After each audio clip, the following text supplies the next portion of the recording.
If you're ever sailing and hear this music, then you're being hunted by the Megalodon. This monster can be deadly to a new player, but don't panic because in this video, I'll tell you everything you need to know to survive the attack. First, let's look at all 5 types of Megalodons you can encounter. The Hungering One, the Crested Queen, the Shadow Maw, the Ancient Terror, and the rarest creature in the entire game is the Shrouded Ghost.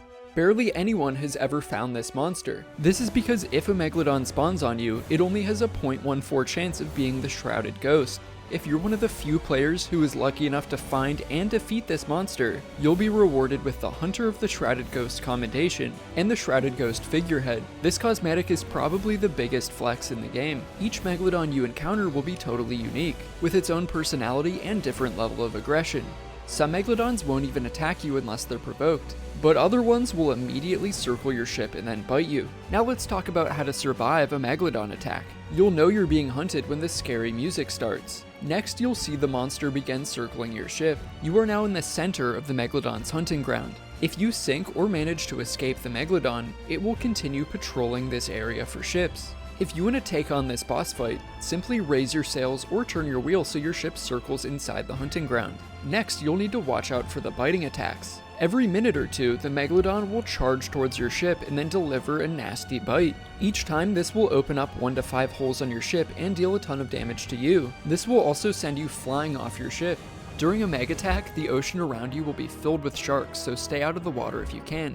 As soon as you hear the special attack music,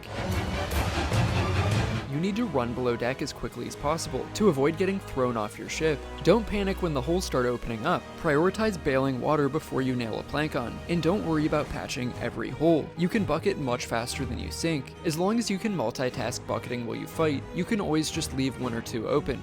This leads us to the final step, which is how to defeat the Megalodon. The best way to do this is with your cannons. If you run out of cannonballs, you can also use guns to fight the Megalodon, but just know that guns will deal way less damage than cannonballs. If you're feeling really ballsy, while the shark is speeding towards your ship to bite, if you manage to deal 200 damage before the bite happens, you will actually stop the attack. You'll probably need at least 2 players to pull this off though. The Megalodon scales in difficulty based on your ship size. It will have more health and deal more damage per bite if you're on a galleon, but for a sloop, the Megalodon will only take 10 to 13 cannonballs to kill. The brigantine will need to land 15 to 18 hits, and the galleon needs to land a whopping 30 to 32 hits to defeat the Meg. Did you know you can also harpoon the Megalodon? It's impossible to steer, but it is pretty fun. Once you win, the Megalodon will drop 5 to 12 random pieces of loot for you. It will also drop 4 to 6 pieces of its meat. This is the best healing item in the game. And now you're ready to take on the Megalodon. If you liked this video, don't forget to subscribe. Thanks for watching, Captain Squiddy.